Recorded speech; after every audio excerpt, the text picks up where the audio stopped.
2. Voilà, bonjour à tous. Merci de nous avoir rejoints à une heure si tôt, hein, à 6 heures de l'après-midi. C'est tôt pour ceux qui bossent. En tout cas, on va aujourd'hui faire une petite masterclass sur Push. Alors, j'ai un petit peu regretté l'intitulé composé avec Push. Ça fait un peu bateau.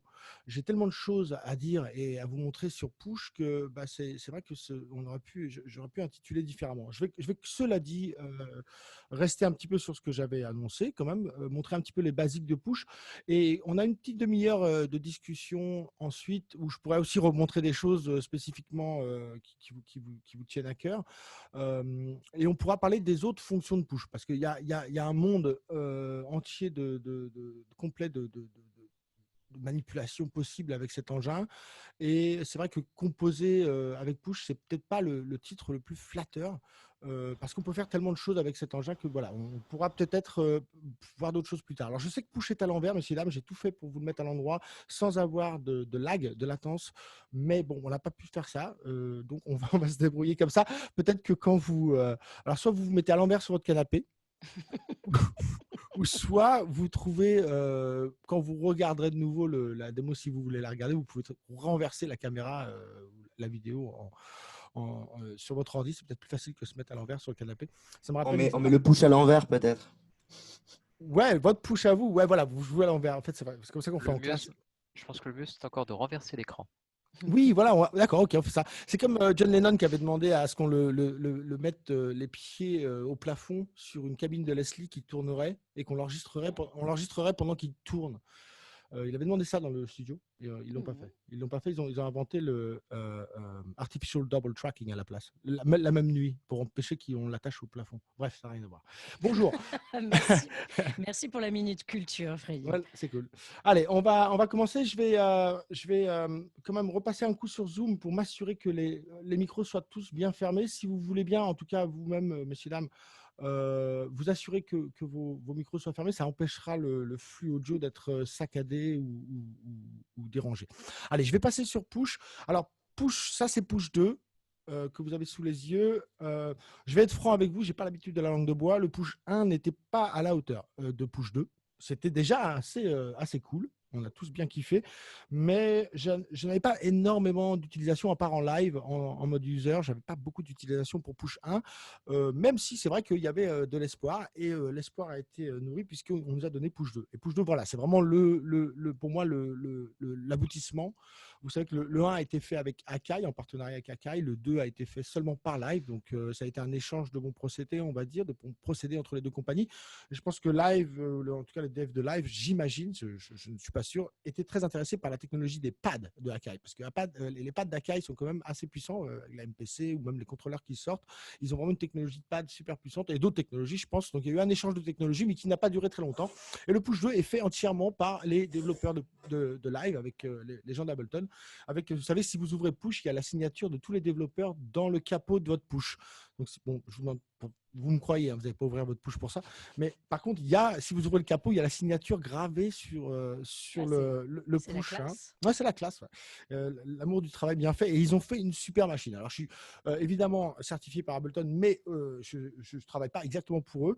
Donc, je vous le dis simplement, c'est une super machine. Alors, c'est vrai que sur le marché, il y a d'autres machines du genre. On passera à machine, bien sûr. On passera au MPC Live, qui sont aussi très bien placés sur le marché. Ce sont d'autres hardware qui sont indépendants, qui sont standalone, comme on dit, alors que Push, bon, même s'il peut être utilisé comme contrôleur avec la Logic ou Cubase ou Pro Tools, il est quand même fait par Live ou fait par Ableton pour Live. Et ça, c'est quand même la première fois que les développeurs d'un séquenceur se sont mis à faire du hardware. Et ils ont très bien fait. On peut contrôler, je pense, à peu près 80% des fonctions de Live à travers Push. Alors ça, c'est nativement, c'est-à-dire que le firmware, c'est-à-dire que le système d'opération sur Push, lui, nous permet quand même de contrôler une énorme partie, une majeure partie des fonctions de live. Et donc, c'est live dans une boîte, c'est live sur du hardware, en fait. Donc, il y a aussi énormément d'outils Max for Live qui ont été développés pour Push, qui nous permettront aussi d'étendre les possibilités et le potentiel de cet instrument. Voilà. Je vais essayer de faire une routine devant vous. avec push, qui va pas être la routine que je fais d'habitude, je sais pas, dans une école ou dans un, comment dire, dans un salon de machine ou quoi. Je vais faire une démo qui me tient plus à cœur. Je viens, moi, du breakbeat et de la jungle. Et c'est vrai que lorsque 9.5, Live 9.5 et Push 2 sont sortis, on a eu un flow qui a été intégré dans Push qui n'était pas là dans le 1 et qui est en fait le slicing, qui est le type de technologie ou de technique en tout cas de production qui est la base de mon apprentissage de la musique. Donc j'étais évidemment ravi. C'est le principe de la MPC, c'est le principe du slicing qui est donc la base de genres musicaux comme le hip-hop, la jungle, le breakbeat et même un peu plus loin peut-être pour certains producteurs, la dubstep ou des choses comme ça, ou le dubstep. Je sais qu'en France on dit la dubstep je crois. Bref, ouais. C'est une pattern. histoire de génération, je Ouais. crois. Un pattern ou une pattern? La track ou le track? Ah, c'est ça, mais c'est plus la track. Déjà, ou on a le la track. Covid. Ah, je savais pas que c'était une fille. Ok. Bon, allez, on y va. Alors, ici, juste pour faire vite ceux qui ne connaissent pas du tout Push, on a 3 modes dans Push. Ok, on a ici ce bouton-là à la droite de l'instrument, c'est le mode note. C'est celui que vous voyez à l'instant qui va nous donner un clavier isomorphique pour jouer des notes ou bien un step séquenceur pour programmer des drums. On a aussi un mode session. Alors là, le mode session, il est vide. Vous remarquerez que si je crée un clip dans Live, eh bien, un pad s'est illuminé ici. Alors, il est orange, on ne voit pas beaucoup. Si j'en fais un autre ici, il est là. Donc ça, c'est ce que vous trouveriez sur un launchpad. Vous savez, la capacité qu'on a à déclencher les clips, arrêter les clips, démarrer un enregistrement, en tout cas interagir avec les clips et surtout être au courant du statut des clips. Si je joue un clip, il va changer de couleur, il va se mettre à clignoter. Donc ça nous permet en fait de lancer des scènes, des clips et de naviguer dans notre live set si nécessaire. Donc ça, c'est le mode session, c'est le deuxième mode. Le troisième mode étant le mode user. Et là, vous voyez que Push s'éteint complètement. Toutes les fonctions qui contrôlent Live nativement, on peut appeler ça une surface de contrôle, sont disabled, sont éteintes. Et à la place, Push devient un contrôleur classique et réassignable manuellement. Donc, on peut réassigner ce qu'on veut. Moi, personnellement, dans mon live set, c'est comme ça que je l'utilise. Ça fait 5-6 ans que j'utilise Push en live complètement et c'est dans le mode user que je l'utilise. Et j'ai réassigné, j'ai complètement configuré le Push comme je le souhaite. Alors, par contre, je n'ai pas accès aux fonctions natives de live. Je ne sais pas moi, enregistrer, jouer un autre clip, etc., etc. Ces choses qu'on trouve dans live nativement, il faudrait que je le réassigne manuellement pour les avoir. Alors, je ne suis pas intéressé par ça, mais c'est un mode super intéressant. Ça le tourne, ça change Push comme un contrôleur classique, on ne peut plus classique, on peut réassigner tout. On a des pads ici qui sont on and off, c'est-à-dire momentanés, hein, et on a aussi, non, ils sont, pardon, toggle, excusez-moi, ils sont toggle, donc on, off, il faut que j'appuie 2 fois pour faire on, off, alors que les boutons sur le côté deviennent des momentanés, gate, où là, j'appuie, ça fait on, je lâche, ça fait off. Okay, donc, c'est 2 fonctions différentes. C'est très intéressant d'avoir 2 comportements différents sur la même plateforme. Ensuite, on a aussi les potards, les Rotary, et ceux-là sont un peu spéciaux parce que quand on les touche ici sur le haut, on n'a pas besoin de les bouger, on a juste besoin de les toucher. Ça nous envoie une note MIDI A3, C5, etc., etc. Par contre, si on les bouge, là, on reçoit un CC, un control change, et on peut l'assigner aussi. Donc, c'est super versatile comme mode, le mode user. Il suffit de rappuyer sur le bouton user pour retrouver les autres modes. Donc, aujourd'hui, je vais travailler principalement en mode note. C'est vrai que c'est le plus impressionnant en termes de contrôle de live. J'ai ici un super display qui vient d'un fabricant de voitures, on ne va pas le dire son nom, mais c'est un super display qui cartonne. Ici, en bas du display, j'ai accès aux différentes pistes. Et vous voyez que dans live, vous devriez voir mon live là, quand je choisis une piste sur Push, que ce soit les pistes de retour ou les pistes MIDI ou les pistes audio, eh bien, Push sélectionne ces pistes et live, mimique, reproduit mes mouvements sur Push dans live. Alors, je vais dire que intégrer Push complètement dans son workflow, dans sa production, c'est complètement possible et c'est très conseillé. C'est vrai que c'est quelque chose qui est conseillable d'ailleurs pour ceux qui commencent avec Live, je trouve. Intégrer dès le début de votre carrière cet instrument ou cet objet, cet outil dans votre workflow, ça me paraît vraiment judicieux. On peut l'intégrer après, mais c'est plus dur. Vous savez, on prend des habitudes, etc. Mais l'intégrer dès le début, c'est vrai que ça peut valoir grave le coup. Voilà. Donc, en haut de l'écran, il y a aussi une série de boutons qui vont me permettre, eux, de sélectionner les périphériques sur les pistes. Okay, on va voir ça dans un instant. Allez, on va commencer. Je vais ici appuyer sur un bouton qui s'appelle Browse. Browse en anglais, c'est naviguer. Je vais appuyer sur naviguer et du coup, j'ai accès au navigateur de live. Alors ça, c'est super top. Et je vais aller chercher, je suis bien sur une piste MIDI, attention, c'est très important. Et je vais aller chercher ce qu'on appelle les user files. C'est-à-dire, c'est les places. Vous voyez en bas de live, les places que j'ai ajoutées ici dans le navigateur. Et bien ça, c'est les places que j'ai ajoutées dans live. Et je vais pouvoir pouvoir naviguer. Alors, je vais ici aller choisir un break de batterie. Vous devriez entendre les breaks. Est-ce que tu peux confirmer ça, Flore? Absolument. Ah super, moi je les entends pas, c'est juste le routage que j'ai fait pour la masterclass qui est comme ça, c'est tout. Et je vais choisir ce break qui est Atomic Rooster de Rock. Et j'ai donc ici appuyé en bas à droite de mon écran, j'ai fait load, charger. Et donc tout d'un coup, ce break qui était audio, on est bien d'accord, c'est un fichier audio que je viens de charger sur une piste MIDI. Ça peut paraître un peu contre-intuitif de faire ça, mais il faut s'habituer. On va donc en fait charger les fichiers audio dans des sampleurs dans Live grâce à Push. Et c'est comme ça qu'on va pouvoir les jouer. Je vais pouvoir maintenant jouer ce push. Alors, c'est pas très fort pour moi. Non, je vais rajouter un petit peu de volume. Alors, ce qui est intéressant, c'est que je vais essayer pendant la masterclass ici de ne jamais toucher live. On est bien d'accord. L'idée, c'est de quitter les yeux de l'écran. Vous savez que votre cerveau fonctionne un peu comme un ordinateur. Lorsque vous regardez et que vous écoutez, votre cerveau a deux tâches à réaliser et il donc divise son pouvoir cognitif en ces deux tâches. Et pour faire de la musique, à moins qu'on lise une partoche, bien sûr, pour faire de la musique, c'est vachement plus conseillé d'utiliser ses oreilles, si vous me demandez. Et le fait de quitter les yeux de l'écran, ça rajoute du pouvoir de concentration et d'écoute. On entend plus, on entend mieux, on est dans plus les détails. Et c'est un peu ça l'intérêt de Pusher. Je pense que c'est pour ça qu'il a été fait. Parce que les développeurs de live ont bien compris ce que je viens de vous expliquer. Et ils se sont dit, on va faire quelque chose qui permet d'avoir le potentiel de notre software, notre logiciel, sans utiliser les yeux. Et donc, un pouvoir de concentration et d'écoute décuplé. Et donc, j'ai tout simplement ici été sur la fonction mix qui me permettra d'accéder au volume. Et vous voyez normalement sur la piste numéro 1, le volume qui bouge lorsque je bouge le potentiomètre. Et je vais pouvoir maintenant rejouer avec un volume conséquent. Donc, je vais réécouter le break. Ici, j'ai toutes les notes de la gamme chromatique. Et lorsque je monte la gamme, vous entendez que le break rejoue sa longueur entière. Et il est bien sûr étiré ou compressé. Il va plus vite ou moins vite parce qu'on est dans un sampler et qu'on n'a pas activé la fonction warp. D'ailleurs, je vous conseille de le faire le moins souvent possible d'activer la fonction warp. Ça détruit quand même considérablement la qualité du son. Mais ça peut être utile pour certaines choses, on le verra tout à l'heure. Donc, si j'appuie sur C3, ceux qui connaissent un peu live savent bien que C3, c'est la note de base, la root key de Simpler. Et lorsque j'appuie sur C3, eh bien, je retrouve la vitesse initiale originale de mon break. Et je vais donc pouvoir ici, c'est comme sur un sampler, et ça, c'est pour quelqu'un comme moi qui vient du sampler, je vous dis que ça fait super plaisir de travailler à la molette.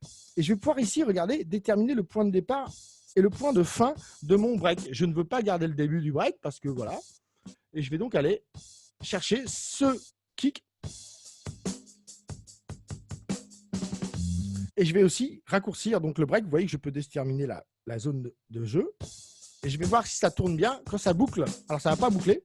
Ça ne va pas boucler parce que je n'ai pas encore mis la fonction loop en marche dans mon sampler. Je vais donc appuyer cette fois-ci au-dessus de l'écran pour aller sélectionner le simpler. Et maintenant, vous voyez qu'en bas de l'écran, je ne sais pas si vous voyez bien, hein, mais en bas de l'écran maintenant, j'ai tous les onglets de sampler. Et je vais pouvoir donc travailler ici et appuyer par exemple sur loop on. Et cette fois-ci, maintenant, quand je tiens à appuyer le pad, eh bien, la boucle se fait. Et je crois qu'elle est pas mal coupée.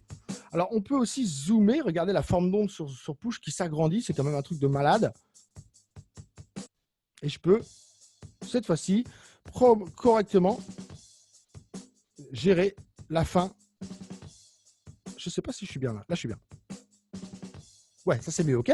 Super. Alors tout de suite, je vais faire crop, je vais couper la boucle pour éliminer ce qui était avant et après la partie du break que je désire utiliser. Donc j'ai maintenant un break beaucoup plus court. Alors, moi, je n'utilise pas vraiment les fichiers audio dans leur intégrité dans un sampler. Je les découpe pour avoir beaucoup plus de contrôle sur les différents sons qui constituent ce break de batterie. Okay, donc, pour faire ça dans Push, c'est ce que je vous disais tout à l'heure, depuis le Push 2 et depuis Live 9.5, si je choisis ici ce qu'on appelle le mode slicing, vous verrez que dans le sampler, et vous normalement le voyez sur l'écran de Live, le sampler, on a rajouté des breakpoints, c'est-à-dire qu'on a slicé, on a coupé, on a découpé ce break en sons indépendant, unique.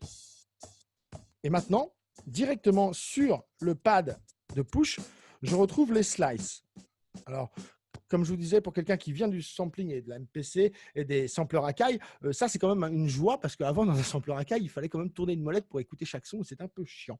Ici, on a tout de suite les pads remplis avec les différentes slices. Alors, on peut modifier la sensibilité du découpage. Alors ça, c'est simplement en fait un threshold, un seuil de détection qui va donc, par rapport au volume des sons, qui va donc découper le break par rapport au transitoire. Et donc, on peut déterminer à quel point le son doit être fort, à quel point le transitoire doit être élevé, afin de créer une nouvelle slice.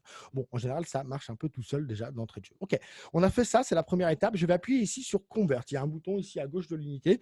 Et ça, c'est un peu magique. On va faire clic droit. Pardon, juste Convert. C'est dans le live, il faut faire clic droit. Et là, l'option de Drum Rack devient possible dans l'écran. J'appuie là. Et donc là, regardez sur live ce qu'il se passe. Les tranches que je viens de découper viennent d'être placées dans des pads d'un Drum Rack. Et ça va me permettre de programmer chacun des sons indépendamment, comme si j'avais chargé un Drum Rack de live, comme si j'avais chargé un kit de live. Et je vais donc retrouver mes sons.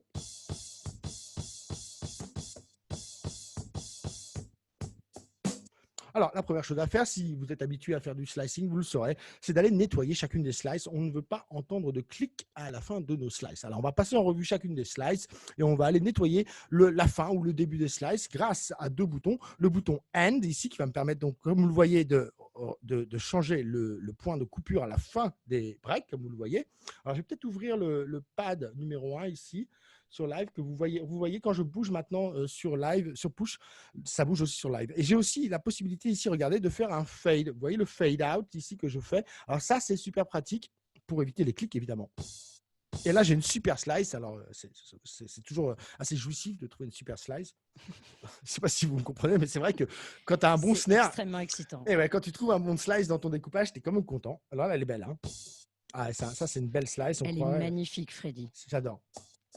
Alors là, on va passer au deuxième son qui est donc un hi-hat. Écoutez bien la fin. Il y a un petit zigouigoui. Et à mon avis, le fade-out simplement devrait l'éliminer. Alors, on est bien d'accord que je ne suis pas très intéressé pour rejouer le break tel qu'il avait été écrit par le musicien. On est bien d'accord que je vais le réécrire. Donc, moi, la fluidité, si je rejoue le break comme je sais pas, un hip-hopeux sur la MPC,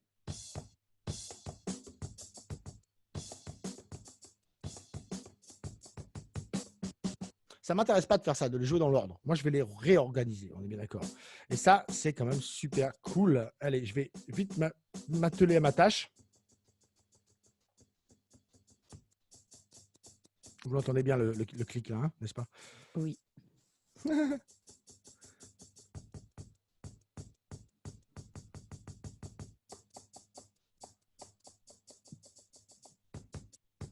J'ai peut-être pas besoin de toutes les slices, hein, mais tant que j'y suis, je les fais toutes. Il y a un petit zigouigoui à la fin, on va mettre un peu de fade. Ah, voilà, c'est parti. Zigouigoui étant un terme très technique que l'on apprend à Abbey Road. Alors, le début des slices, en général, on ne met pas de fade. Hein. On veut autant d'attaques que possible, évidemment. Hein. Alors, voilà, il est beau ce kick. Peut-être utiliser celui-là. Alors, le snare, c'est presque le seul snare que j'ai dans les slides, je crois. Là, hein. Mais il est bien, il est tout seul. Alors, j'aime pas trop les snares longs, moi. Je sais pas ce que vous... chacun son truc. Moi, j'aime bien un petit snare un peu plus claquant, un peu court. Hein. Les queues snare, ça m'intéresse pas. C'est perso. Hein. Laura est d'accord avec toi. Ah, Laura est là. Monsieur, dame, Laura B. Freddy, est-ce que tu peux vérifier que l'écran de Ableton Live est toujours partagé? Moi, je le vois, mais... Ouais, je pense, ouais. Ça marqué que vous êtes en train de partager votre écran. Ok. Ouais. Si toi, tu le vois, c'est bon. Hein. Ouais, ok. J'ai un autre snare, là. Hein, regardez, le snare, il n'est pas très bien coupé au début. Je ne sais pas si vous le voyez. Je vais là, pour une fois, changer le point de départ. Alors ça, c'est un truc que j'ai appris avec Shy FX, qui est le parrain de la jungle, hein, si vous voulez. Et il m'a dit, Fred, cut tes snares ici. Vous voyez où je le coupe, le snare, là? Non, il y a ta main devant. Non, mais sur l'écran de live. Ah non, pardon. Ouais, sur l'écran de live, vous devriez voir. Regarde, le snare, il était plus ou moins là. Et en fait, je vais couper dans la forme d'onde. Alors, ça peut paraître un peu bizarre, mais je vais en fait créer un clic en faisant ça. Alors, il s'entend très peu le clic, c'est tant mieux. Mais c'est pour donner un peu plus de patate en fait à mes snares. Ok, bon, allez, j'ai tout. Je crois que j'en ai encore un qui est là, mais je n'en ai pas vraiment besoin. Voilà, ça y est, j'ai découpé mon break. Je vais pouvoir le programmer comme on programme dans Push. Ici, nous sommes dans le mode step séquenceur, messieurs, dames. Il y a 2 modes dans le mode. Alors, il y a 3 modes, je vous l'ai dit au début, mais dans le mode note, il y a 2 modes vraiment distincts. C'est lorsqu'on programme des drums et qu'on a chargé un drum rack dans une piste et qu'on a sélectionné cette piste, alors le clavier isomorphique de Push se transforme en step séquenceur, séquenceur pas à pas. Et c'est ce qu'on est en train de faire. Les 16 pads en bas à gauche, ce sont les sons.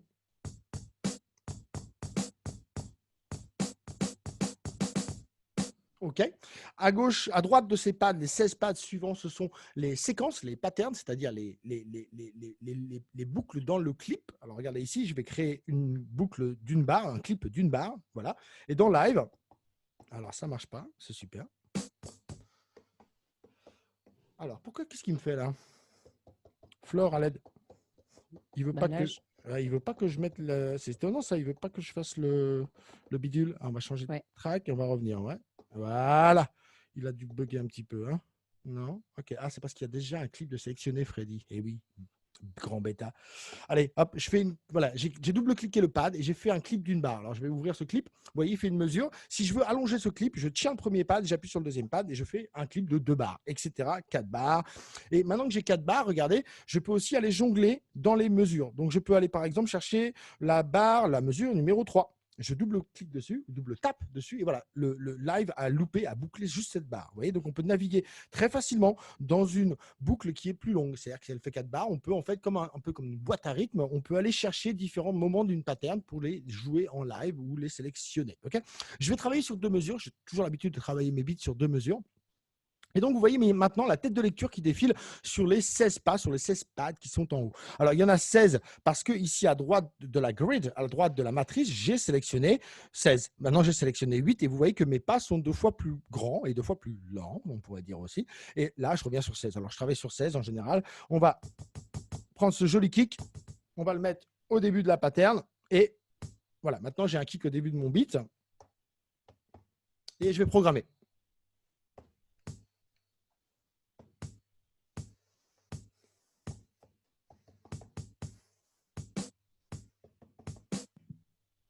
Alors, j'aime bien la jungle, excusez-moi, je vais monter le tempo en haut à droite de l'unité là.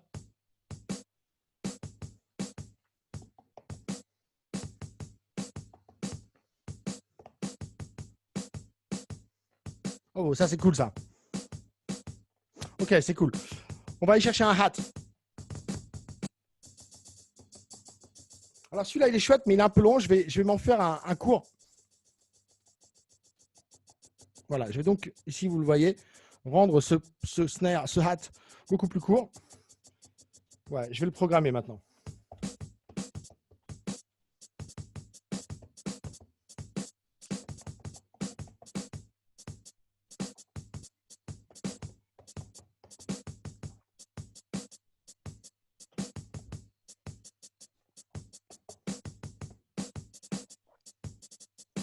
Ok, je vais aller chercher un hat un peu plus long. Alors, j'ai oublié de faire un truc tout à l'heure au début de la démo, tellement que j'étais pris dans le feu de l'action. C'est que j'ai oublié de mettre le sampler au départ en monophonique.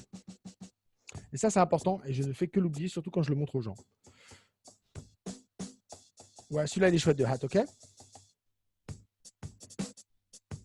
Alors, pour l'instant, j'ai programmé en pas à pas. Je peux aussi très bien jouer. Alors là, je vais le faire. Je vais appuyer sur Record et je vais en fait jouer ce pad à la volée.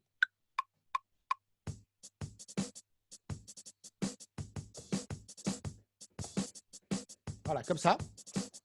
Je peux quantifier mon jeu. J'appuie sur Quantify et les notes se remettent exactement où elles devraient être, c'est-à-dire sur la grid.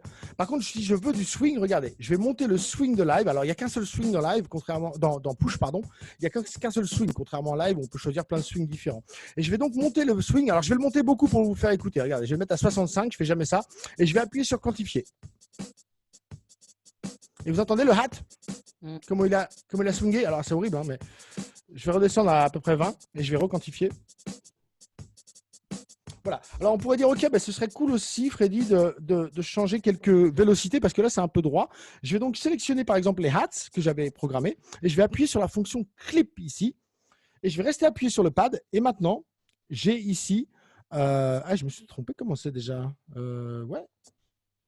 Ils l'ont pas changé, ça. Si. Des fois, ils changent des trucs. Hein. C'est bien sur Clip maintenant qu'on fait ça. La vélocité, elle est où? Ça, c'est étonnant. Normalement, j'ai la vélocité là. Personne n'est là pour m'aider, j'ai bien compris. C'est pas grave. Attends, excuse-moi, j'ai pas suivi en fait ce que tu cherchais à Eh faire. oui, parce que normalement, je peux changer la vélocité, mais il faut aller dans Clip maintenant. Hein. Ils ont changé ça, n'est-ce pas? Avant, c'était pas En comme fait, ça. il faut. Attends, c'est où déjà? Il faut que tu Eh ouais. cliques sur. Tu tiennes maintenu le clip Oui, c'est ça, le son, oui, je fais ça, ouais. et Mais, ensuite. ouais, mais ils ont changé. Tu sais, avant, c'était juste comme ça, et maintenant, il faut appuyer sur Clip normalement. Ah, bah, je me suis trompé. Excuse-moi, je l'ai pas sous les yeux. Alors, du coup, Ouais, c'est c'est pas pas le genre grave. de truc dont je me rappelle par cœur. Ouais, mais non, c'est pas grave maintenant. Je vais trouver tout seul tout à l'heure. Je sais pour le faire pour les notes mélodiques. Ok, bon, ça ira pour l'instant. Alors c'est cool, on peut bien sûr façonner les sons. Hein. Si je reste appuyé sur un son, je peux rentrer dans ce son ici grâce à Push. Et je vais monter un petit peu la transposition de l'un des snares. Voilà, comme ceci. Je peux bien sûr négocier tous les aspects de ce son puisqu'il est lui-même dans son propre sampler. On est bien d'accord? Si je veux monter un peu le volume du snare, ok, je peux faire ça. Ok, cool. Ok, on va donner un peu de vie à ce snare. Ce que je vais faire, c'est sélectionner la reverb sur la piste de retour. Je vais descendre un petit peu le decay time de la reverb qui est toujours un peu long dans live. Voilà. Je vais revenir sur ma piste numéro 1 et je vais là rentrer dans Mix pour aller chercher les envois. Vous voyez que je peux mettre un peu de reverb et surtout je vais l'enregistrer. Regardez, je vais appuyer sur automation, il est allumé en rouge et j'enregistre et je vais faire une automation et j'ai enregistré. Voilà, je vais le faire que sur un des snares. Voilà. Et maintenant, vous entendez que la modulation, enfin en tout cas l'envoi, vous le voyez ici sur live, il est répété. J'ai enregistré une automation. Je peux bien sûr l'effacer si je ne suis pas satisfait et la réenregistrer, bien sûr. Donc c'est ça qui est vraiment chouette avec Push, c'est qu'on a vraiment accès à tous les paramètres de live et on va pouvoir vraiment s'éclater. Donc là, c'était juste un départ de son. Alors bien sûr, je vais faire une petite variation, par exemple sur ce beat si on veut. Je vais passer en mode session. Donc vous savez qu'il y avait 3 modes, hein, Note, session et user. Je vais passer en mode session. Et là, je vais rester appuyé sur Duplicate, ici à gauche de l'unité, et je vais dupliquer le clip, tout simplement en appuyant sur le clip et ensuite lui donnant une destination. J'aurais pu le faire d'une autre manière. J'aurais pu aussi, dans live, ici directement, appuyer sur Duplicate et ça m'aurait dupliqué le clip. Et c'est deux façons de faire la même chose. Vous verrez que ça peut être utile, suivant la vue dans laquelle on se trouve, de le faire d'une manière ou d'une autre. Et j'ai maintenant, vous le voyez dans live, 2 clips identiques et je peux jongler entre les 2 clips. Alors, pour bien vous faire comprendre le mode de jonglage entre les clips dans Push, qui est vraiment chouette, il est en fait en legato, le mode de lancement des clips dans Push. Alors, certains s'en plaignent, moi je m'en plains pas. C'est-à-dire que ici, dans les clips de live, vous le voyez sur live ici, il y a le mode legato, vous savez. Et en mode legato, lorsque des... Oh non, c'est pas ça que je voulais faire, pardon. Et grosse erreur, Freddy. Je m'excuse. Hey, c'est dans les modes de lancement ici, il y a un mode legato. C'est vrai que ça s'appelle pareil, c'est vite fait de faire l'erreur. Et lorsque 2 clips sont en mode legato l'un avec l'autre, alors on peut jongler entre les clips sans revenir au début des clips. C'est-à-dire que normalement, dans live, lorsque vous cliquez sur un clip, il va attendre la fin de l'autre clip et démarrer au début de lui-même. Voilà, sur le temps numéro 1. Alors que lorsqu'on est en mode legato, entre 2 clips, on peut jongler à n'importe quel moment de la ligne de temps des clips. C'est-à-dire que lorsque je déclenche le clip numéro 2, il reprendra son jeu exactement à l'endroit où le premier clip s'était arrêté lorsque j'ai appuyé. On va dire que si je déclenche le deuxième clip sur la barre le beat numéro 2, alors le deuxième clip commence à jouer immédiatement et sur le beat numéro 2. Alors pour vous montrer ça, ce que je vais faire, j'ai donc maintenant, je crois dans le deuxième clip. Non, je vais mettre le deuxième clip que j'ai créé. Et là, je vais changer un peu mon fusil d'épaule. Voilà, je vais enlever le premier kick que j'avais mis tout à l'heure au début de la pattern et je vais mettre à la place celui qui a la cymbale.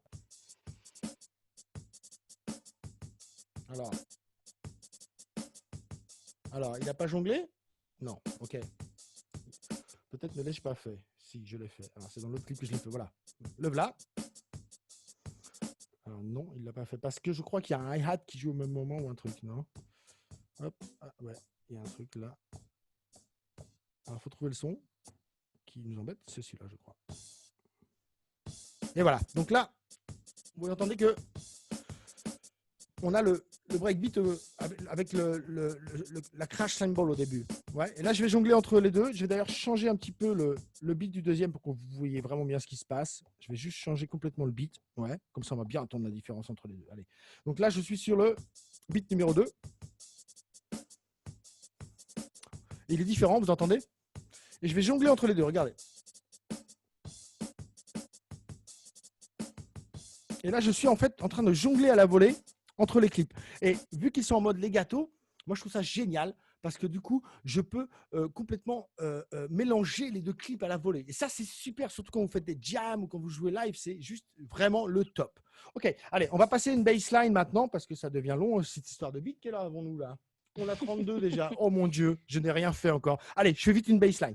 Regardez, je vais appuyer sur la deuxième piste MIDI, appuyer sur Browse et je vais aller sélectionner un son de basse. Alors pour ce faire, ce matin, je me suis un peu entraîné quand même avant de commencer. J'aurais pu le faire aussi un petit peu à la volée, mais j'ai préféré le faire avec Beat Tool, je crois que ça s'appelle. Sounds, Synth Bass. Et j'avais choisi une bass bien cool qui s'appelle Mookie Bass. Alors vous devriez entendre les basses, n'est-ce pas? Absolument. Ouais, moi je les entends pas. Mais c'est la vie. Ah oui, pardon, j'ai pas choisi les basses. Voilà, là je suis dans les basses. Ouais, basse. Mookie Bass, elle est là. Hop. Alors je sais pas pourquoi j'ai choisi celle-là, c'est comme ça. Voilà, cool. Ok, je vais descendre les octaves, monter les octaves.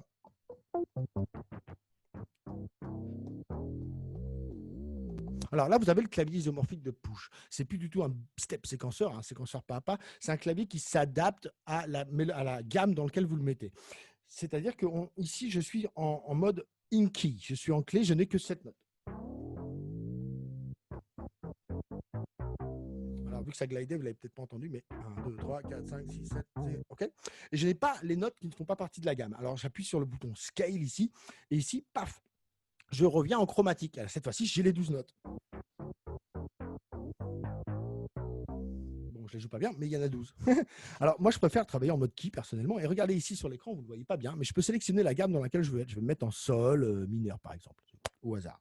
Et du coup, tous les pads qui sont illuminés d'une autre couleur, c'est-à-dire marron, c'est mes sols. Et là, j'ai donc les 7 notes de la gamme de sol mineur. Alors, je pourrais très bien jouer là comme ça.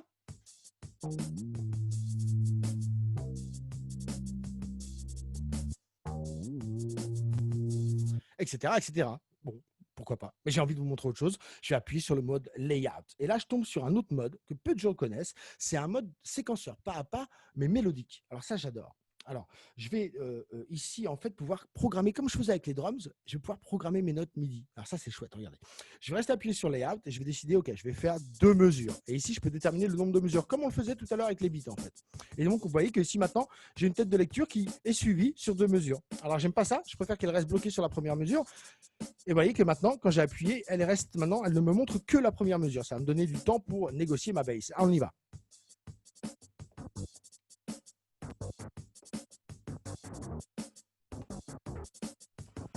Ouais, je suis un peu bas dans la gamme, je vais monter d'une octave.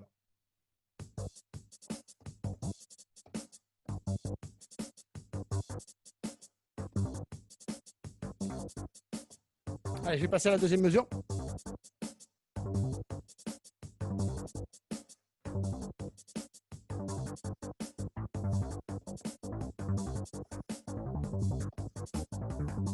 Je vais allonger certaines notes en les tenant.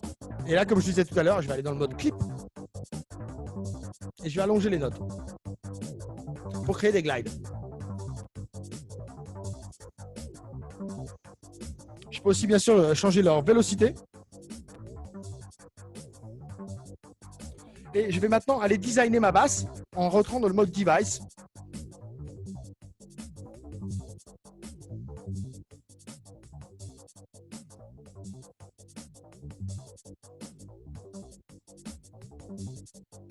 Alors bien sûr, je peux aussi enregistrer des automations sur ma basse.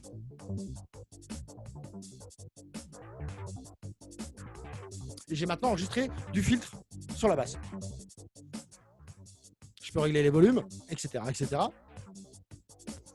C'est cool. Si j'ai envie de vraiment modifier ma basse et la contrôler, j'appuie sur le bouton basse, là, sur le bouton du synthé, et je peux rentrer carrément dans le synthé qui génère les basses. Et je peux dire, OK, bah, je veux que la basse soit un petit peu plus courte, peut-être, quelque chose comme ça. Donc, je vais faire ça. Je vais rentrer carrément dans les enveloppes des oscillateurs. Pour la rendre un peu plus sèche.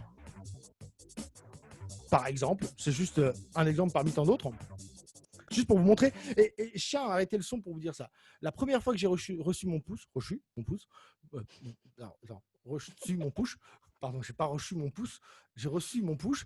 Je me suis assis sur le canapé et j'ai passé 3 heures sur Operator. Je connais le synthé sur le bout des doigts. Et ben, j'ai redécouvert le synthé. Et ben, je pense qu'il y a plein de trucs géniaux à propos de push et en 1 heure, je pourrais pas le faire. Mais je pourrais pas tout vous montrer. Mais en tout cas, le sound design avec push, c'est de la balle. Il y a déjà le plaisir de retrouver du hardware sans avoir l'écran d'ordinateur. Ça, je vous en ai déjà parlé tout à l'heure. C'est méga important pour le design sonore parce qu'on peut rentrer vraiment dans le son et sentir l'émotion que provoque le son. Mais surtout, ils ont en fait assemblé les paramètres dans Push, dans l'écran de Push. Ils ne les ont pas assemblés comme ils l'ont assemblé sur l'écran de live. Ils ont associé sur les mêmes displays, c'est-à-dire sur les mêmes écrans. Il y a plusieurs onglets, vous savez. Et sur les onglets, ils ont associé des paramètres les uns à côté des autres ou dans le même onglet, pas exactement pareil que dans le synthé. Et je me suis retrouvé en fait à faire des associations de paramètres que je ne faisais pas d'habitude dans Operator. Et j'ai kiffé. Et ce qu'on fait ici en design sonore à Fastlane, c'est qu'il y a des exercices en cours. J'oblige les élèves à prendre Push au lieu de prendre la souris et pour leur faire sentir un petit peu ce que c'est que de programmer avec du hardware parce qu'on sent exactement la même sensation que le hardware. On travaille à l'oreille, on navigue à vue, c'est empirique, il se passe des choses et au bout d'un moment, paf, ça s'accroche et ça fait du bon son. Allez, on va continuer justement sur cette idée. Je vais créer encore une autre piste. Cette fois-ci, je vais la créer. Je vais appuyer sur Add Track et je vais créer une piste MIDI. Vous voyez, c'est aussi simple que ça. Ça peut aller très vite. Hein. Là, je le fais au ralenti pour vous, mais je vais très, très vite sur cette machine. Je vais donc ici, au lieu d'aller chercher une preset comme je fais depuis le début, je vais aller chercher Operator. Je vais donc aller chercher un synthé tout simple et je vais faire un pad avec ça. Hop, hop, voilà, Operator. Je veux juste Operator de base, je ne veux pas de preset. Alors, je vais aller le chercher assez haut, là, vers là. Allez, je vais peut-être le faire plus bas. On va monter un peu. Ouais, comme ça. Et là, je suis en record en temps réel.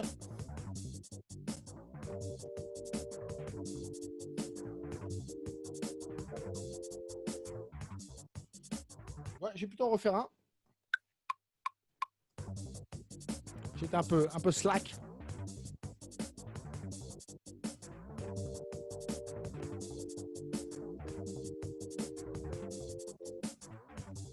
Ok. Il l'a pas enregistré? Si, je l'ai enregistré derrière. Je vais couper le clip parce qu'on peut bien sûr avoir accès à nos clips.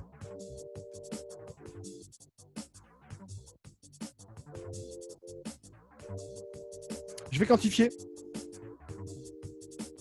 Ok, maintenant je vais designer le son. Je vais le mettre en solo. On peut bien sûr faire ça, tout ça à partir de Push. Hein. Allez, je suis rentré dans le synthé là.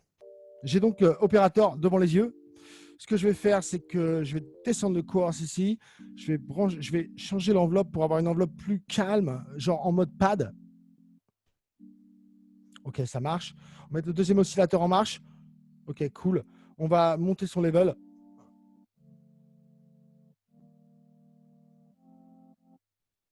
Troisième. Ok, on va mettre de la reverb là-dessus. Grâce au send. Pas mal de reverb. Ok. Et ce que je veux faire ici, les copains, c'est que je vais rajouter bien sûr un compresseur et je vais faire du sidechain directement avec Push. Évidemment, on peut choisir les entrées, les sorties dans Push directement à partir de Push. Et ça marche pour les micros, pour les compresseurs, pour ce que vous voulez. Hein. Alors, regardez, hop, je load un compresseur tout neuf, tout propre. Tac. Et dans le compresseur, si je le load sur mon écran, j'ai le circuit de sidechain ici. Je vais l'allumer. Je vais aller choisir qui je veux pour sidechainer. Allez, je vais choisir le bit au départ, ok. Et je vais aller dans l'EQ du sidechain et je vais dire, ok, je vais l'allumer. Je vais mettre un low pass. Ok, cool. Et je vais le mettre très bas pour que ce soit seulement les kicks qui soient repérés. Ok, on va essayer ça. Et on va aller descendre le seuil.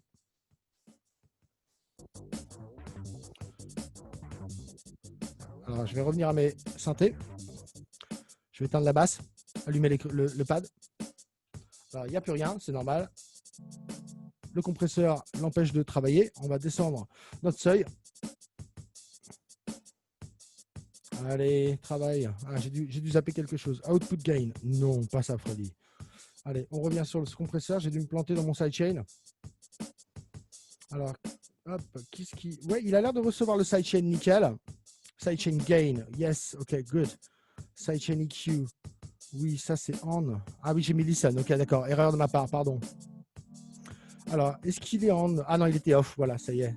Ah, ça y est, on l'entend, il travaille, ça y est. On va le mettre un peu plus fort.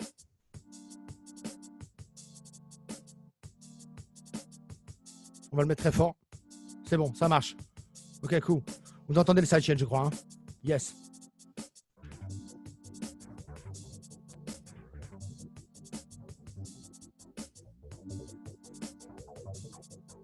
Cool, ça marche. Allez, on va continuer vite fait. Qu'est-ce que je peux vous montrer? Ah oui, super, regardez. Je vais partir, je vais créer une nouvelle piste au MIDI encore. Regardez. Add track, MIDI, load. Ok, bam, ça va très vite. Et ce que je vais faire là, c'est vous montrer le mode 64 pads, qui est super cool aussi. Alors là, je suis dans une piste MIDI. Je vous ai dit, on load. Alors c'est bizarre, hein, on charge les fichiers audio dans une piste MIDI. Aussi étrange que ça puisse paraître, bah, c'est comme ça. J'ai une petite histoire là-dessus. Je vais aller choisir je peux vous la sortir? Allez, je vais aller choisir. Non, je n'ai pas le temps. Je n'ai pas le temps. J'ai pas le temps de parler d'histoire. Venez dans les cours avec moi, je vous raconterai plein d'histoires. Voilà, je vais aller choisir. Alors, vous l'entendez ça, non? Oui. Ouais, c'est du vieux jazz, je crois. Hein. Ok, allez hop, c'est ça, tu confirmes. Ok, load, allez, je charge. Et j'ai donc, dans un sampler, regardez, j'ai un énorme fichier, c'est un morceau entier de jazz. Je ne vais pas prendre tout parce qu'il est trop long. Et je vais retourner comme tout à l'heure en mode slicing. Regardez. Et ce qui va se passer normalement, voilà, c'est que live, il va commencer à slicer. Alors, je vais descendre la sensibilité pour écarter un petit peu les slices. Je ne veux pas que ce soit trop petites les slices, hein, vous avez compris. Moi, ce que je veux, c'est plein de bouts de musique aléatoires, là. Hop. Ouais, comme ça, c'est cool. Yes. Et voilà. Paf, nickel. J'ai donc pris une partie du break, enfin du morceau entier de jazz là, et hop, j'appuie sur convertir, je le fous dans un drum rack en 2-2. Et regardez, il va me trancher avec un peu de chance, ouais, il m'a tranché, regardez, ce break en plein de ce break, ce morceau, en plein de petits morceaux de musique. Et je vais appuyer sur le mode layout et regardez ce que j'ai là. J'ai 64 pads. Ça craque un peu pour moi. Je pense pas que ça craque pour vous. Ça va? Non, ça sonne très bien. Alors, j'ai pas assez de volume là-dessus. Là. On va monter le volume. Allez, hop. Tac. Volume. Bing. Il n'est pas assez fort, lui. Ah, d'ailleurs, le pad n'était pas très fort non plus.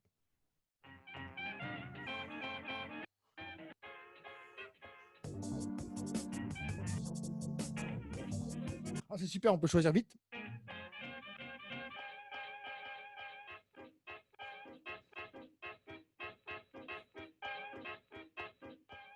Super.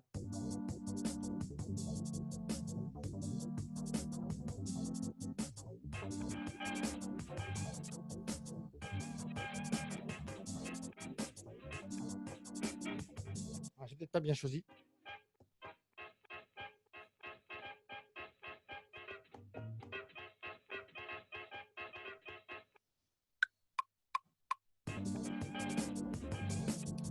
Je recommence un nouveau clip.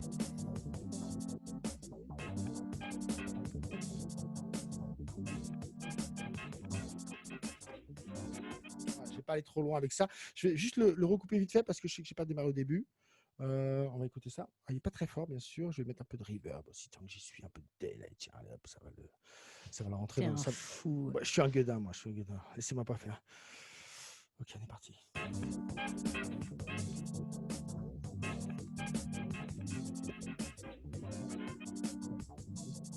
Ok, j'avoue, c'est pas terrible. Regardez ce que je vais faire. Je vais aller éditer ce que j'ai joué en rentrant dans le mode. Alors attention, c'est encore un autre mode que je ne vous ai pas montré. Je vais appuyer sur Layout. Alors non, il est en drum rack. Je ne peux pas faire ça. Non, je ne peux pas faire ça. Donc je ne vais pas faire ça. Je vais plutôt aller tout simplement dans les séquences que j'ai fait. Voilà, je vais pouvoir éditer ici quelques notes qui ne me plaisent pas. Je vais les quantifier aussi, tiens.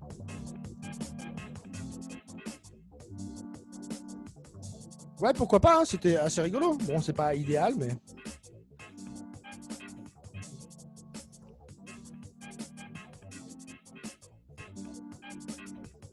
Ouais, on va refaire le début. Hein.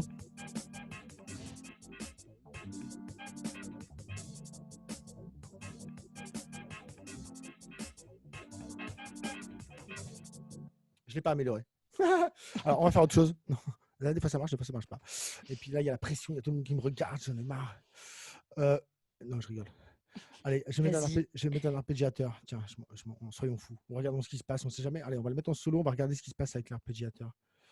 Ce qui se passe.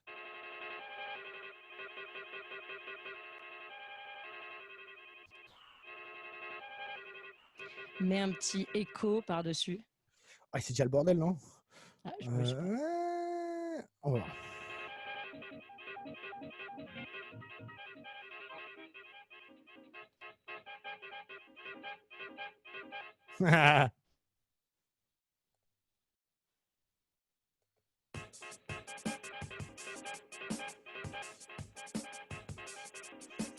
Bon, voilà. Bon, en tout cas, vous avez vu la technique dont je voulais vous montrer, le mode 64 pads. C'est-à-dire qu'on peut slicer plein de trucs et d'un coup les avoir tous sur des pads, les sons, et choisir. Alors, bien sûr, je n'ai pas été les retoucher, c'est-à-dire les recalibrer, point de départ, point de fin, mais on peut bien sûr sur chacune de ces pads aller recalibrer. Aller recalibrer le son pour le tailler, le transposer, etc., etc. Bien sûr. Allez, j'ai le temps pour une dernière démo. Non, il est l'heure 48. Allez. Ah, j'en ai une dernière à vous montrer que ça va bien aimer, je pense. Écoute, pour l'instant, il n'y a pas trop de questions sur le chat. Donc, si tu as envie de montrer une petite technique en plus. Je vais trop vite, c'est ça. Attends, il y a une question. Ah, voilà, Est-il allons-y. possible de contrôler le slicing de Simpler en manuel à l'aide du push? Oui, oui, tout à fait. Tout à fait, tout à fait, tout à fait. Une belle Alors, fonctionnalité d'ailleurs. allez, je le fais, tiens. Allez, soyons fous. Allez, oui, bien sûr, on peut. Oui, aucun problème. Allez, je recrée une nouvelle piste MIDI là. Je vais la mettre en solo pour pas qu'il y ait d'autres choses qui viennent nous embrouiller. Je vais naviguer. Je vais prendre encore un break parce que je suis fou de break. Tac. Ça, c'est les meilleurs breaks du monde, hein, monsieur, dame. Alors, au hasard, moi, je les entends pas très bien, donc je vais prendre celui-là. Allez, hop. Alors, ok. Ok, non. Je te sentais bien Barry White ce soir en même temps. Hey, baby. You know how I feel. You know how I feel, baby. Ouais, ok. Trêve de conneries. Ok, il est un peu lent, c'est pas grave. Ok. Je vais le mettre en manuel. Regarde, slicing. Et là, il est slice par transient, par beats, par region ou manuel. Et il est un peu lent, donc je vais essayer de le suivre. Je vais le dire encore une fois, peut-être. Allez, on y va. Ah, il faut que je mette une note MIDI pour faire ça. Il faut que je mette une note MIDI dans le truc. Alors, laisse-moi réfléchir. Je reviens. Allez, je reviens en mode normal d'abord, avant tout. Ok, c'est ça. Hein.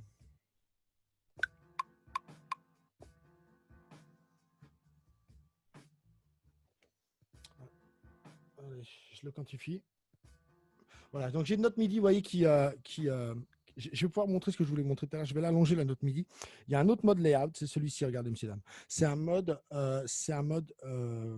hybride entre séquenceur et jeu matrice à la volée. Et avec celui-ci, on peut faire des trucs cool comme delete. Ah, j'ai enlevé les deux. Undo, c'est pas grave. La note, elle est là et je peux vous voyez, l'allonger, la replacer. Donc, je vais la nudger. Je crois qu'elle est. Ah, c'est celle-là qui m'intéresse. Voilà. Celle-là, regardez, je la bouge. Elle ne veut pas enlever l'autre. Il m'enlève les deux. Et il m'enlève le clip. D'accord. Okay, excusez-moi. Comment on fait déjà pour faire une note Ah oui, c'est celle-là. Ok. Où est-ce qu'elle est? Elle est là. Ok, cool.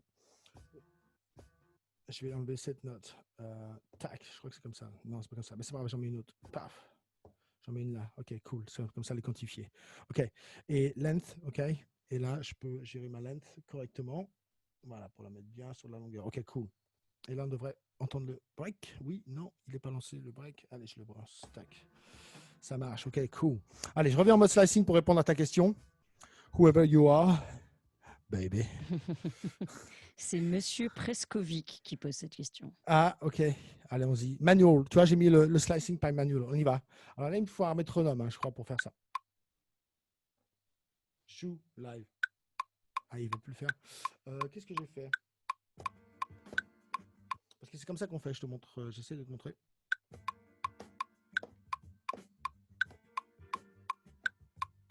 Voilà. Et tu vois, là, j'ai placé, en jouant, j'ai placé les marqueurs moi-même à la volée. OK?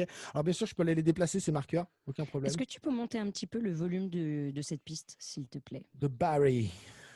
Barry. C'est bon, là? Pour le rejouer. Alors, pourquoi il ne rejoue pas? Parce qu'il est en mode slicing, l'imbécile. Il faudrait que je le converte maintenant pour pouvoir le jouer. Allez, je le fais. Soyons fous. Et là, j'ai donc placé mes marqueurs manuellement. OK? Et là, je rejoue les slices, tu vois? Ouais, et donc là, je peux rejouer les slices manuellement. Et bien sûr, je peux les replacer. Regarde, j'appuie sur une slice et je peux négocier son point de fin. Tu vois là sur l'écran, je pense que tu peux le voir sur live en tout cas. Attends, tiens, je vais allumer live comme ça. Je vais allumer sampler, voilà. Et là, à chaque fois que je choisis une slice, tu vois, je peux changer son point de départ parce que c'est vrai que quand tu le fais à la volée comme je viens de le faire, c'est pas forcément toujours judicieux. Ouais, tu vois, et là je replace les slices. Ok, ça marche. Donc ça c'est Ouais, répondu comme question, je crois. Hein. tout à fait. Alors, du coup, il y a Julien qui demande, pour Ouais. passer à la partie arrangement, y a-t-il des astuces avec push où on est obligé de repasser à la souris? Non, c'est vrai que voilà, je savais qu'il y en a un de vous qui allait poser cette question. Non, c'est vrai que on n'a pas encore vraiment beaucoup accès. Alors, il y a des objets Max for Live qui font ça, hein, qui transforment les fonctionnalités de push pour les rendre accessibles dans la vue d'arrangement. J'en ai essayé il y a un hier, je ne le contrôle pas encore assez pour vous le montrer ce soir. Je n'aurais pas voulu faire les choses à moitié. Je ne suis pas sûr qu'il soit encore, que cet outil soit encore judicieux. Je ne l'ai pas assez essayé pour voir s'il est stable, s'il fonctionne bien. Mais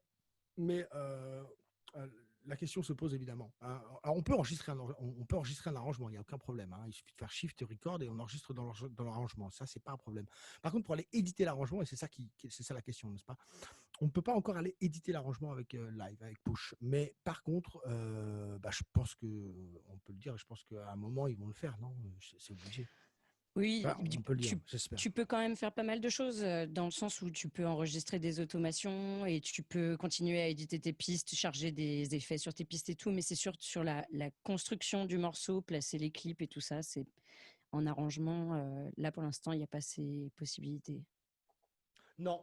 Euh, Par contre, on est combien dans la classroom là? On est pas On mal, est non? 40. On est 40. Vous êtes 40. Alors, vous allez bien écouter ce que je vais vous dire, monsieur, dames. Vous êtes 40. Si vous êtes dans cette classroom, vous avez gagné 30% de réduction sur push. Comment Là, il vous sort ça? ouais, Bim, ouais, bam, je suis boum. comme ça. Je suis comme ça, moi, je suis comme ça.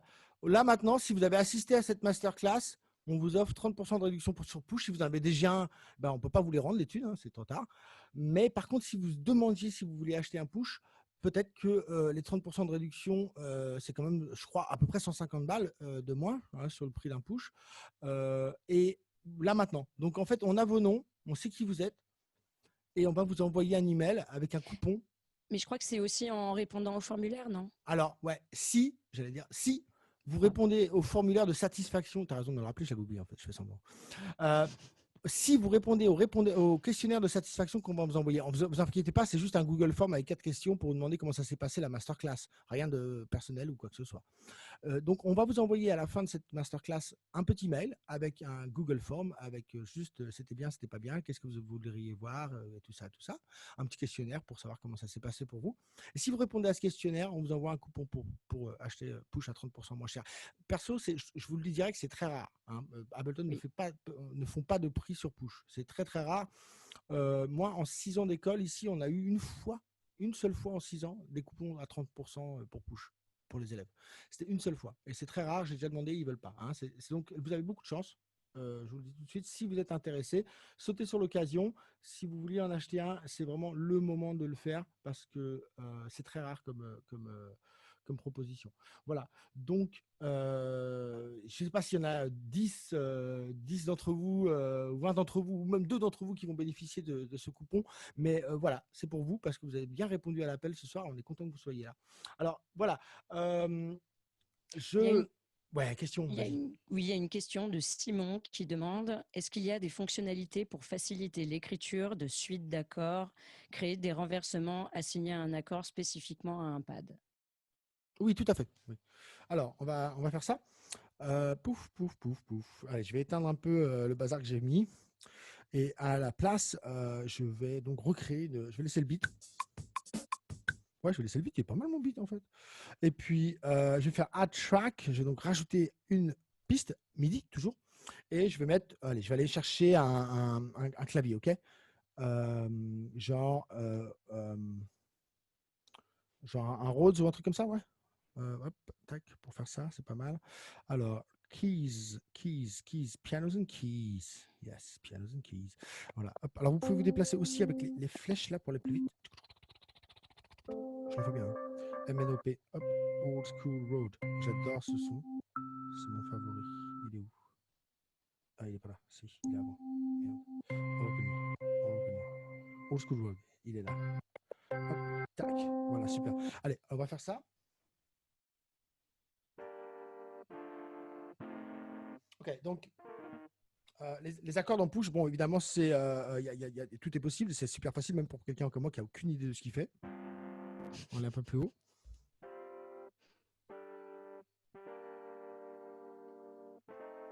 Alors, ce que je vais faire ici, regardez, je vais passer dans le mode hybride que je vous ai montré tout à l'heure. J'appuie 2 fois sur Layout et là, j'ai un mode hybride. En haut du pad, j'ai un séquenceur pas à pas. En bas du pad, j'ai une matrice de jeu.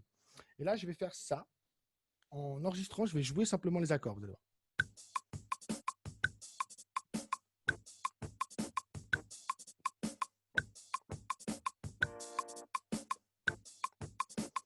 Ok, je les quantifie, comme ça, ils sont dans le temps. Donc, vous voyez, normalement, sur l'écran de push de live, là, vous devriez voir aussi les accords qui ont été quantifiés un peu à l'envers. Là. Bon, on va le faire à la main. Voilà, donc ce qui se passe ici, regardez, si je presse un pad spécifique que je viens de jouer, enfin, là les pads illuminés en rose, et ce sont les notes que je viens de jouer, les accords. Et en fait, quand j'appuie, que je reste appuyé sur l'un des pads illuminés qui correspond à un accord que j'ai mis, eh bien, regardez, il illumine l'accord que j'ai joué. Et si je veux, pendant que je tiens, je peux dire en fait, cette note-là, je ne la veux pas. Et à la place, tu vas me mettre cette note-là. Et cette note-là, tu vas l'enlever et tu vas mettre cette note-là. Vous voyez. Et là, on va rejouer le truc. Enfin, je vais enlever le beat. C'est peut-être pas joyeux la note que j'ai rajoutée, mais enfin bon. Et je peux rajouter des notes comme ça, regardez. Alors, ça n'était vraiment pas top, cette note que j'ai rajoutée. Je vais l'enlever, je vais rajouter celle-là. Puis tiens, soyons fous, je vais en rajouter une là et une là. Allez, j'ai rajouté 2 notes à mon accord. OK. Et ça, c'est top. Ouais. Alors, grâce à ce mode-là, ce mode de hybride, on va l'appeler, on peut vraiment changer la position des notes. On va dans le mode clip, on change la position de chacune des notes. Regardez, lorsque je sélectionne une note, vous voyez, elle s'en va de mon écran push. Alors, je ne sais pas si vous voyez bien là, sur l'écran push. Je peux allonger les notes en même temps. Je peux changer leur vélocité en même temps. Je peux les groover, les swinger avec le nudge. Je peux aussi changer légèrement leur longueur avec le fine. Okay, et ça, c'est super cool parce que du coup, voilà, on peut éditer les accords et du coup, travailler de cette manière-là. C'est quand même assez cool. Alors par contre, si tu veux écrire des accords directement avec un seul pad, un petit peu en mode… c'est qui a fait ça récemment dans leurs produits là? Ah, c'est la MPC, non? Ouais, c'est qui a fait ça, Flore? Tu sais, ils ont sorti un truc… Ouais, c'est la MPC, je crois. Hein. Ouais, c'est la nouvelle Ouais, MPC. Hein, c'est la nouvelle MPC qui a fait ça. Je vais te faire une nouvelle démo, regarde. Je vais appuyer sur New, je vais faire un nouveau clip, ok? Mais je vais garder le même instrument. Et là, je vais tout simplement faire Add Device. Je vais aller chercher mon joli MIDI Effect et je vais mettre Chord. Hein. Et Chord va me permettre de déterminer. Je vais tout programmer à partir de push. Hein. Vous avez vu, j'ai pas touché une seule fois, je crois, live depuis le début de la démo. Hein. C'était un peu le but du jeu pour moi. J'espère que ça a marché. Et je vais aller chercher les accords. Je vais dire, OK, bah, tu me mets une octave là. Hop. Après, tu me mets, je sais pas moi, une tierce mineure, une quinte. Hop, boum, boum, boum. OK. Et pour faire vraiment bien et pour être sûr, parce qu'il faut bien comprendre, alors ceux qui sont déjà certainement posé la question, Push, il a une scale intégrée. Il a une contrainte de gamme intégrée. Je vous l'ai dit tout à l'heure, hein, lorsque ici, je n'ai que 7 notes. Ah là, pardon, j'ai un accord. Okay. Et, mais par contre, je suis en gamme, vous voyez, je suis en in-key, hein, je suis en gamme, je ne suis pas en chromatique. Donc, tout ce que je touche fait partie de la gamme. Ça, c'est cool. Mais par contre, dans live, on peut faire ça aussi, vous le savez certainement, avec l'objet scale. Donc, si je mets un chord, moi, je trouve ça parfois intéressant, surtout pour le jeu à la volée que tu viens de nous demander, la question que c'était ça. Hein. Je vais rajouter maintenant, regarde, je vais retourner dans mes effets MIDI et je vais rajouter un scale. Je vais le rajouter derrière mon chord, okay, de manière à ce que scale modifie de mineur à majeur si besoin est. Okay, alors, scale, oui, je suis dans scale et je veux une C mineur. OK, puisque je suis je rappelle, depuis tout à l'heure, je crois que je suis en sol mineur. OK, cool. Et je vais donc changer la base sur sol. Tac, tac, tac. Et je suis en mineur. Voilà. Donc maintenant, tu vois, là, ça me fait des accords.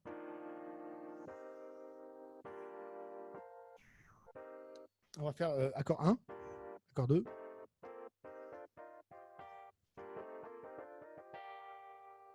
C'est cool, non? Et là, on peut faire ce que tu me demandais. Et on peut aussi faire ce que je faisais, rentrer dans le mode hybride, faire ce qu'on voulait. Okay, donc, est-ce que ça répond à ta question? Je ne sais pas qui tu es. Je pense que ça répond à ta question, n'est-ce pas? attends, je surveille, mais j'ai l'impression que Tu as... J'ai fait Oui, le tout tour à fait. grave. Ouais, j'ai fait le Simon tour. dit oui, merci. Ouais, j'ai fait le tour, je pense. Hein, j'ai fait le tour. Y a-t-il une autre question? Est-ce que vous êtes content? Alors, il y avait pas mal de gens qui demandaient le nom du truc Max for Life dont tu parlais pour l'arrangement avec le push. Alors, c'est quoi déjà? Ah, bon, je Je l'ai sais vu pas, il y a hier. quelqu'un qui, moi je le connaissais pas en fait, mais il y a quelqu'un Ouais. qui mentionne Max for Live arrangement. Ouais, je l'ai vu hier, je l'ai essayé hier. Attendez, je vais regarder. Moi ça me parle pas. Ouais, c'est un certifié qu'il a posté hier. Je crois. Pas sûr en fait. Ah, ok. Vous voyez mon écran, n'est-ce pas? J'ai pas vraiment le droit de vous montrer ce que je suis en train de vous montrer, n'est-ce pas? Non, Non, ok. franchement pas. Donc je vais pas faire ce que je fais. Alors oui, je crois que c'est Arrangement. Je l'ai pas téléchargé, je l'ai essayé, je l'ai viré. Donc, si vous voulez, je pourrais le mettre dans. Comment on fait? Bah, tout à l'heure, dans ta classe, Laura, Flore? Ouais, voilà, Ouais, comme ça, entre les deux classes, je regarde, ok? Ouais, carrément. entre Ou les deux en classes, je lien regarde. sur la vidéo YouTube qui sera postée, Ouais, si tu carrément, avec penses. grand plaisir, ouais. Ouais, cool. Alors, c'est cool, hein, vous avez vu quand même. Non, mais c'est un gros kiff. Hein. C'est vraiment un gros kiff, cette machine. J'utilise les MPC depuis toujours. J'utilise aussi machine. J'ai une machine juste là. Entre vous et moi, je ne comprends pas pourquoi les gens achètent cette machine ou la MPC quand on a essayé le push, c'est fini, quoi. Il en met la fessée. Mais bon, voilà, ça c'est un flow. C'est pas un standalone. Il n'y a pas de batterie dedans, il n'y a pas de carte son dedans. Il faut le brancher à live. Et ça, c'est vraiment bien sûr la chose qui rebute la plupart des gens. Évidemment, l'attrait standalone des autres machines. Parce que si vous me demandez en termes de workflow, c'est-à-dire de séquençage, de programmation, je suis vachement plus à l'aise dans Push. Le potentiel, il est décuplé par 10, quoi. Ils ont vraiment tout le potentiel de live au bout des doigts. Euh, pour faire un sidechain dans la MPC, il faut utiliser des enveloppes et tout. C'est pas fait pour. Enfin, il y a plein de. Voilà. Bon, je t'écris pas. Hein, tout est bien et chacun. Si vous êtes à l'aise, bien sûr, dans votre environnement, c'est ce qui compte le plus. Hein, de toute manière, il n'y a pas de mieux ou moins bien. C'est juste que le potentiellement, avec ce que je veux dire simplement, c'est que objectivement, ce qu'on peut faire à partir de push, si on a live accroché derrière, ce qu'on peut faire à partir de push, on peut faire 10 fois plus de choses qu'on pourrait faire avec les autres machines que je viens de nommer. Ça, je n'ai aucun doute, j'en suis sûr, c'est une affirmation. Par contre, voilà, effectivement, c'est pas standalone. Ça, c'est la chose qui va rebuter beaucoup de gens, c'est clair. Alors, j'ai une dernière petite chose à vous montrer avant qu'on s'en aille, je crois. Hein. C'est bon, hein, j'ai le temps là. Ouais. Hop. Ouais, vas-y. Ouais, il me Il y a reste 5 minutes. il y a Ouais, des vas-y. petites questions, mais tu vois, par exemple, alors, il y avait eu pas mal de nouvelles fonctionnalités sur le push avec la sortie de Live 10. Est-ce qu'Ableton va continuer à amener de nouvelles fonctionnalités pour ce push? Oui, moi, clairement, enfin, Oui, tu peux c'est, répondre. oui, enfin, disons que tout le monde fantasme sur un push 3, mais je pense qu'avant qu'il y ait un push 3 qui sorte, il va y avoir encore beaucoup de développement et du logiciel et du push parce qu'ils fonctionnent ensemble. Donc, Tout à fait, tout à fait. Ouais. Non, à chaque update de live, certaines fonctions sont ajoutées et améliorées dans Push déjà. C'est vrai que la plupart des choses importantes ont été adressées. Il y avait évidemment dans la première année, deuxième année, il y avait comme beaucoup de choses essentielles, genre changer les couleurs, déplacer les clips, des choses comme ça qui n'étaient pas dedans. Le mode hybride a été rajouté récemment. Hein. Le mode hybride que je vous ai tout à montré, fait. c'est dans Live 10 qu'il est arrivé. Hein. Donc il y a encore quand même des évolutions en termes de firmware et donc de fonctions.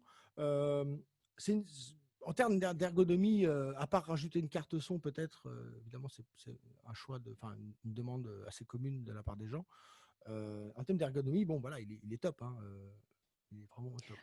Ouais, puis Le toucher est fantastique. moi, j'ai trouvé que deux choses qu'on ne pouvait pas faire à partir du push. On ne peut pas faire de groupe et on ne Ah peut oui. pas délinker les enveloppes de clips avec les clips. Oh.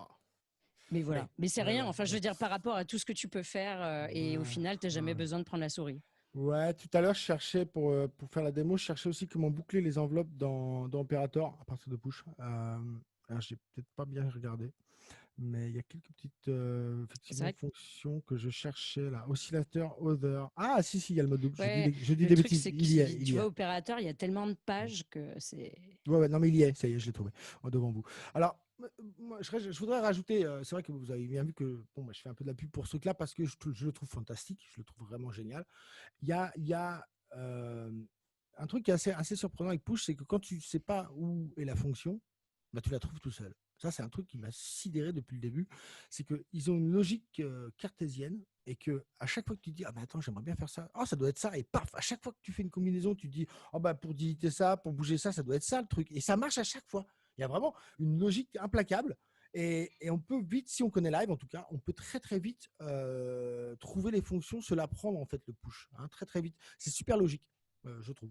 Voilà, personnellement, je trouve que c'est très logique. C'était pas arrivé à toi, Fleur, des fois de dire comment on fait ça, et puis en fait d'essayer de faire ah ben voilà, j'ai trouvé. Carrément. Ça Puis de m'arrive tout, toute façon, le m'arrive tout le truc temps. qui est hyper plaisant, c'est aussi de se perdre parce que justement, beaucoup de choses sont à portée de main. C'est pas comme avec une souris, je trouve, il y a un truc beaucoup plus organique. Et donc tu te laisses, des fois, tu découvres des choses même en tâtonnant au hasard. Donc c'est hyper ludique. Je trouve aussi. Allez, je vous le montre le truc que je peux vous montrer ou pas? Allez, Allez, vas-y. il reste 5 minutes, non? Alors j'espère que ça va marcher, hein. Je vais enlever un peu la basse et tout ça. Grosse pression. J'y vais, j'y vais.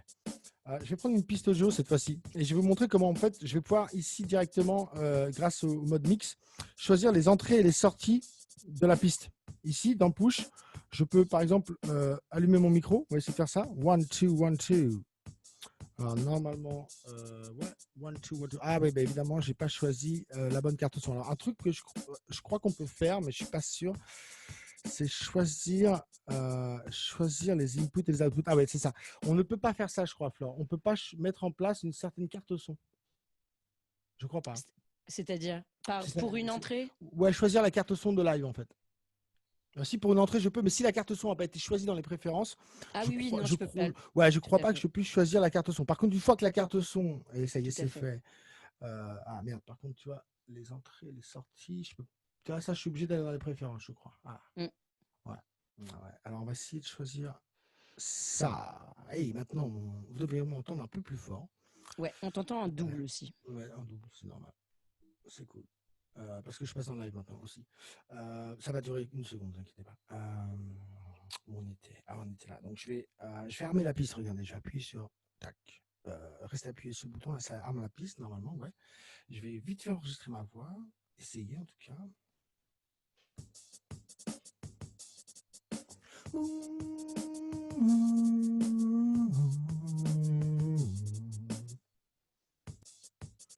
Ok, ça marche. Cool.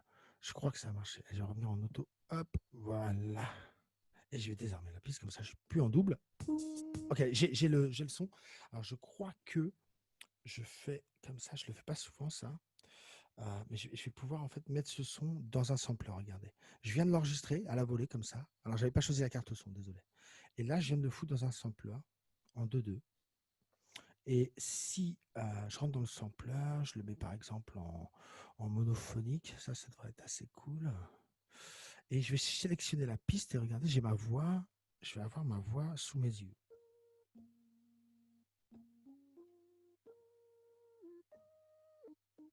Ok, on va faire du glide par exemple avec ma voix, où c'est cool, on peut faire du glide, ouais. Comment on fait glide, portamento, glide, bla, comme ça. Ok, cool, elle est pas très forte, je vais la mettre un peu plus forte. J'aime bien faire ça. Et hop.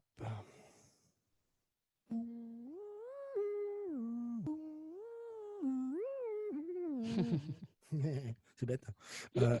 Après, attendez, C'est très Aphex Twinien. c'est très bête.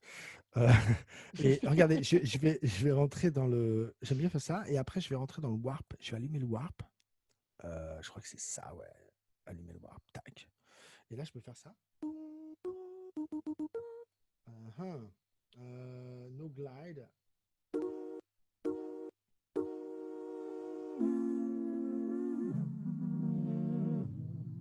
C'est cool, hein.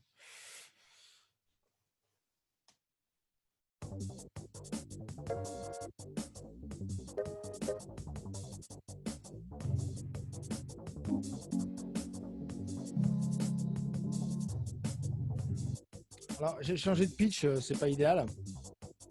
Je vais juste garder le début du son.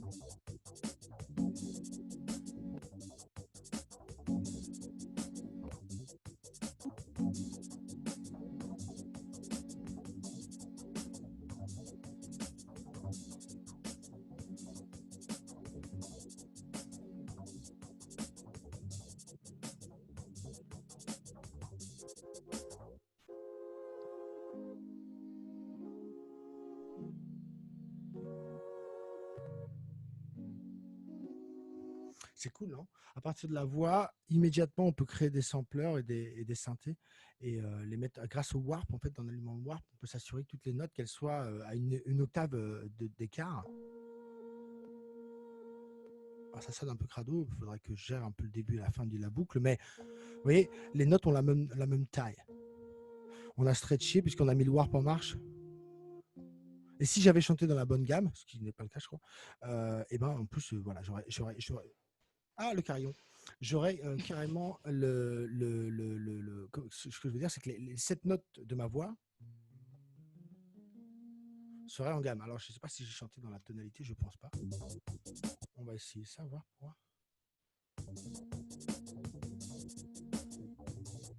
Je crois que je suis un semi-ton trop bas, je crois. On va aller chercher ça. Allez, hop. Parce qu'évidemment, on peut transposer, je crois. Tu t'es lancé dans un truc, mais c'est cool.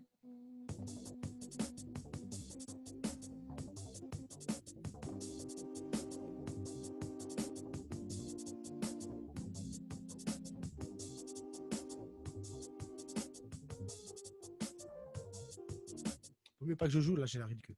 Voilà, c'était donc le push pour vous, monsieur, dame. Ça fait 45 minutes que vous m'écoutez déblablater. Bravo, Freddy. J'espère que j'étais pas trop rapide, comme d'hab. On me dit que je suis trop rapide, mais bon. Voilà, si j'étais trop rapide, vous aurez la vidéo de l'enregistrement de cette masterclass à disposition sur la page YouTube des certifiés français. Merci d'être venu. Merci à Flore d'avoir modéré les questions et surtout de m'avoir beaucoup rire et de m'avoir fait me relaxer pendant toute la session. Merci beaucoup. C'était un plaisir, c'était très instructif. Bien joué, Freddy. Je tâcherai de modérer ta masterclass dans un quart d'heure. Je n'en doute pas. Avec autant de style que toi. C'est pas facile, mais bon. Du coup, messieurs, dames, on se retrouve tous, ou en tout cas ceux qui veulent. Je pense que la plupart d'entre vous l'ont fait, ont double booké, pour aller voir ce qui se passera avec Flore dans un quart d'heure. Je crois que Flore, tu peux nous expliquer un peu ce que tu vas nous montrer ? En fait, je vais aborder le sujet du live avec live. Donc, c'est un vaste sujet. J'ai choisi le parti pris de montrer ce que moi j'avais mis en place et du coup d'expliquer pourquoi pourquoi quel outil, enfin bref, voilà. Et l'idée, c'est d'échanger sur cette thématique-là qui est hyper vaste, mais vraiment passionnante et qui est au final tout le temps. Enfin, je sais pas pour toi, Freddy, mais moi j'ai l'impression que à chaque fois que j'ouvre live pour bosser mon live, j'essaye d'autres trucs. Mon approche, elle évolue tout le temps, quoi. Donc en fait, c'est hyper intéressant. Ça fait 20 ans que ça dure. Ouais, ça fait voilà, 20 ans, exactement. ça fait 20 ans que le live set change et que, en fait, je prends beaucoup plus mon pied à aller faire une session sur mon live set que de faire un morceau. Ouais, presque, on va dire. Ouais, c'est vraiment un pied de développer le live set, c'est vraiment un bonheur, quoi. Donc voilà, donc on va parler de ça. Donc voilà, moi juste le temps que j'aille me prendre un verre d'eau, respirer 2 minutes et on se retrouve dans l'autre room. Ouais, je vais ouvrir la room tout de suite, la réunion, comme ça les gens peuvent attendre, ok ? Ok, très bien. À tout de suite, tout le monde. À merci d'être venu. Merci, à plus tard. À bientôt. Ciao.